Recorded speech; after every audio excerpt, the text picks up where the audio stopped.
Bach's Goldberg Variations, Anna Harwell Calenza, illustrated by Joanne E. Kitchell.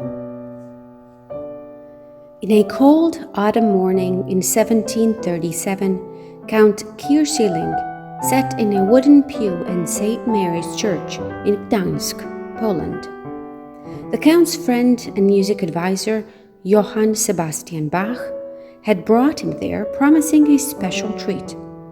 "What in the world do you expect to show me here?" asked the Count, shivering. "All I see is a drafty church with a few old parishioners." Bach pointed to the organ loft above. "There he is. I knew he would come. This is what we have been waiting for." The Count looked up as a 10-year-old boy sat down in front of the organ. Within minutes, waves of glorious music poured down from the pipes above.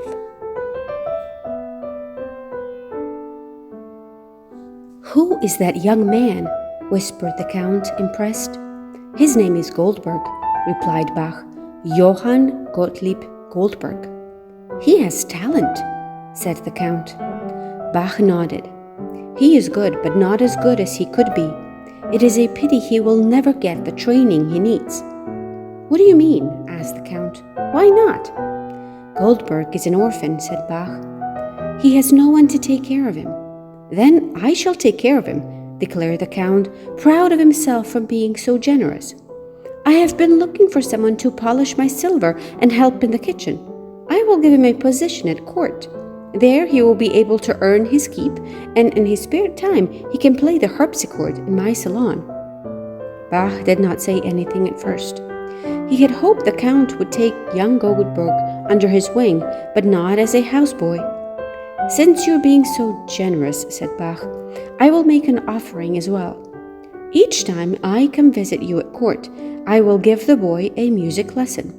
"Splendid," said the Count. "It appears we have both done our good deed for the day." So Goldberg went to work at the Count's palace in Dresden. Every morning and evening he helped in the kitchen, and in the afternoons he spent hours polishing the Count's silver.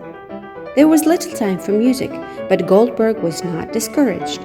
His new music teacher, Mr. Bach, gave Goldberg a lesson 3 or 4 times a year.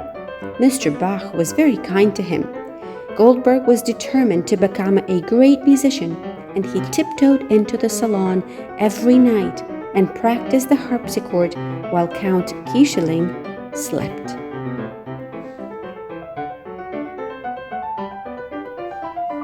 Life continued on like this for several years. But then in 1741, Count Kierschilling began having stomach pains. He found it hard to sleep. As he lay in bed one night, he thought he heard music coming from the salon. Who could be playing at this time of night, he wondered. Goldberg was so absorbed in his music that he never heard the tap, tap, tap of approaching footsteps. The door slowly opened. Creak! Goldberg stopped playing and cautiously turned around. "Count Kierschilling, sir, what are you doing here?" he asked. "I should ask the same of you," said the Count. "It is terribly late." "Yes, sir, I know, but I need to practice," said Goldberg. "Late night is the only time I have for my music. I hope I did not disturb you." "Quite the contrary," said the Count. "I was tossing and turning when I heard you playing. It is good to know someone else is awake. Continue practicing. I'll stay and listen." Goldberg grew nervous. He wanted to impress the Count. He played a lovely dance tune. The Count tapped his toes. "Quite nice," said the Count. "Now let me hear more. Play something that makes your heart pound and your fingers race. Play something really difficult." "I'm sorry, sir, I don't know any pieces like that," said Goldberg. "Then learn one," said the Count. "I'll be back in a week." Goldberg searched through his music and found a piece that made his heart pound and his fingers race. He knew the Count would be pleased. He practiced every night. When the Count returned at the end of the week, Goldberg was ready. He played his new difficult piece. The Count furrowed his brow in concentration. Quite nice, said the Count. Now let me hear more. Play something complex, clever, and funny. Play me a musical canon. A canon? Asked Goldberg. Yes, you know what I mean, said the Count. One of those pieces that goes round and round, where one hand begins and the other one follows. I'm sorry, sir, I don't know any pieces like that, said Goldberg. Then learn one, said the Count. I'll be back in a week. And forget about the silver. You should spend the afternoons practicing. Goldberg searched through his music. He found many canons, but none seemed right. So he stayed up late and composed a piece that was complex, clever, and fun. Goldberg knew the Count would be pleased. He practiced every afternoon and every night. When the Count returned at the end of the week, Goldberg was ready. He played his clever new canon. The Count was thrilled as the music twirled round. Quite nice, said the Count. Now let me hear more. Play something dance-like and difficult and fun. Play me a piece that has everything. Everything? Asked Goldberg. Yes, you know what I mean, said the Count. A piece filled with dances and difficult runs. It must also have cannons and something quite new. A surprise that will trick me. How about a riddle? A riddle? Said Goldberg in disbelief. I'm sorry, sir, I don't know any pieces like that. Then learn one, said the Count. I'll be back in a week. And forget about the kitchen. You should spend the whole day practicing. Goldberg searched through his music, but he couldn't find a piece with everything. He stayed up late and tried to compose, but he couldn't write a piece with a canon and a riddle that was dance-like and difficult and fun. Finally, in a desperate state, he went to Bach for help. The Count wants a piece with everything, cried Goldberg. What am I to do? Bach opened a cabinet and pulled out a thick folder of music. Not to worry, he said calmly. I have written just the piece. Goldberg stared at his teacher in awe. How could you have written a piece with everything? He asked. I just took a simple tune, an aria to be exact, and changed it every time, said Bach, as he sat down at the harpsichord and began playing a slow, lyrical melody. This tune is called The Theme, said Bach proudly. Listen carefully and you will hear it change. As Bach continued to play, the theme disappeared and a lively dance tune took its place above the harmony. This is called Variation 1, said Bach. Variation 2 is fast and furious. The old man's fingers raced across the keyboard. Goldberg's eyes grew wide.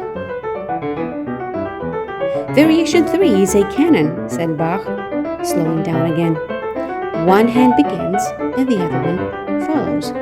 Bach played on and on. Variation 4 is a dance called the passe-pied. Variation 5 is terribly difficult. In Variation 6, a new canon appears. Variation 7 is a dance called the jig. Variation 8 makes the fingers fly. Variation 9 goes round and round. It seemed there was no end to Bach's special composition. Each variation was a new invention that lined up after the other in a clear, repetitive pattern. Dance, difficult canon, 10, 11, 12. Dance, difficult canon, 13, 14, 15. On and on the piece continued. Goldberg thought it would never end. What about the riddle? He interrupted. Bach stopped playing. The riddle? He asked. Oh yes, of course. The riddle comes in Variation 30. I took some silly folk tunes and mixed them all together. See if you can figure it out. Goldberg listened carefully as Bach began to play again. Recognizing one of the tunes, he sang the words out loud. I have been away from you so long. Then he recognized a second tune and sang. Cabbage and beets have driven me away. Bach stopped playing. Good job, he said. You have found the clues. Now tell me if you can solve my musical riddle. Goldberg thought for a moment. what has been gone for a very long time, driven away by vegetables? All at once it came to him. He took a seat next to Bach and quickly flipped the music back to the opening page. "The answer to your riddle is this theme," cried Goldberg triumphantly as he played the aria from the beginning of the piece. "The theme is the meat of your composition. It sustains the whole work. And now it has been gone for a long time, for 30 full variations." Bach laughed approvingly at his student's quick wit and then joined him in playing the final phrase of the piece. When they were finished, Bach closed the music and handed it to his student. "You may borrow it, if you like." Goldberg returned to the palace with a special composition in hand. He knew the Count would be pleased. He practiced every morning and every afternoon and every night. When the Count returned at the end of the week, Goldberg was ready.